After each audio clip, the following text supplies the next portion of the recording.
Hey guys, it's Justin again with another Gundam review. This is going to be a review for the 1:144 scale Gundam crossbone. This is actually a high grade kit. The color separation on this thing is really nice and it looks really good straight out of the box. I had a blast putting it together. It was a lot of fun. It was pretty straightforward, not too much new here, but it looks really good when it's finished.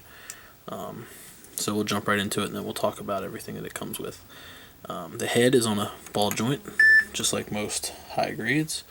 You can spin that around, full 360. You get the double joint, so you can do all the chicken neck stuff. It's one of the newer style high grades, so the shoulders are on ball joints, and then there's polycaps with joints for the upper arms. You get a full 360 under the shoulder. You get a double joint on the arm, not quite a 180 bend, but just about. And the wrists move, or the hands I should say, move full 360.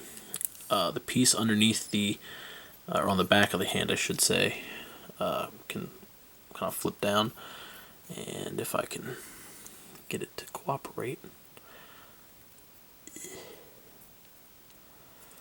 maybe. Come on. Any other time pieces are like flying off, but this time this one wants to stay, which I guess that's a good sign. Ugh.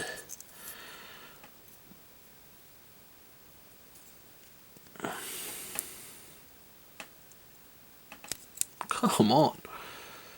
There we go, got it. You can flip that out and plug it in, like so.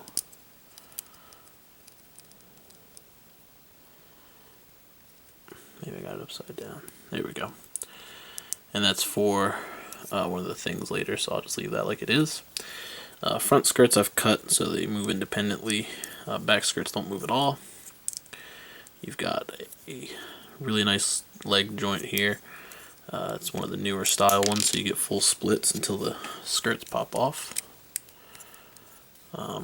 But you can get just about a full split out of it. Full 360, double jointed knees, not quite a 180, but nice looking knee detail there. It's also got the new style ankles where it's like a peg and then a ball joint and then the weird ball joint ankle thing, and then this does a 360 if you wiggle it around a little bit. Backpack articulation, each one of these is on a ball joint, so you can kind of wiggle it and move it as you see fit. These are not on joints, they're just kind of plugs that you can maneuver to change the mode, if you will. And this is on a peg, so if you want to spin that around you can do that. Now, accessories, you get a ton of effect parts for this guy. You get these little dagger things, I like to call them. They plug right into that piece that I was showing you earlier, and you can punch dudes in the face with beam effects. Alternatively, you've got a two-part thing here. It's a shield, and I thought I would like this more than I did. I don't like that you can't really get a good looking, like a side shield. I really like the side shield kind of thing, but it looks pretty cool, so if you're into that, there it is. You get standard beam sabers and beam saber handles. Nothing really to write home about there.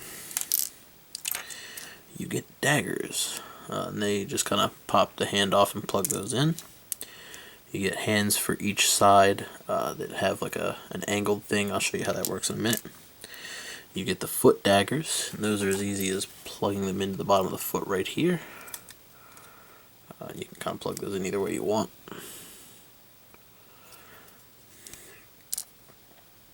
What else? Oh, this is probably one of the more noticed and liked gimmicks. It's a little weird to get out, but they've really geared this kit for everybody. So if you paint, you can just remove that seam, and you can just pull this thing out. The only problem with that is you're gonna run the risk of potentially scraping your paint off if you do it too much, so I'm going to try to keep that to a minimum. But you've got the open face as well as the closed face. They both look really nice.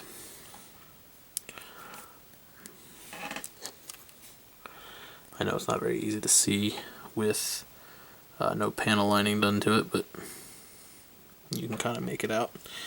And again, that just kind of plugs right into the top of that right there. So really nifty work on Bandai's part there. Then there's a core fighter, which you can, I believe, I haven't denubbed this, but I believe it's as easy as just unplugging this piece, plugging it into here, and then folding these back, and you have the core fighter.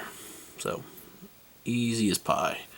Kind of sucks that this is like two pieces and molded in all white, because this is going to be masking hell if I decide to paint it, which I really think I might not, but at the same time I would really like to just go ahead and do it. I don't know. You get a really cool combinable weapon. This is some sort of, I don't know, rifle, I guess. But you can pop this apart, and you can take this handle off. It's got a special arm for when you're using it in that mode, where it's got like an extended wrist, so it doesn't get in the way.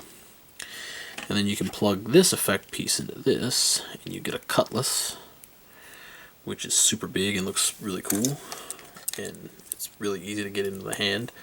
It's just a matter of, let's see if I can keep him standing up. Just a matter of popping the hand plate off, putting this on, and ta-da! And it works really well. It looks really good. It looks a little big, but I kind of dig it. And then the last weapon is this thing. It's like a little, again, it's like a rifle, but it's not as elaborate as the crazy one where you combine everything. It's got two pegs on each side, so you can wield it in either hand. So I guess we'll put it in the left hand, just for the sake of demonstration. Excuse the nubs on this hand; they're a little bit ridiculous. But it's simple as taking this and plugging the hand plate in. And when you plug the hand plate in, it pegs into the side here, so you can hold it really well. If I can get this thing off again and put it where it belongs, take that, and I can just plug that hand in, and now we've got like a pirate's rifle, and we can get some really cool looking poses out of this. You know, just simple as that. There we go.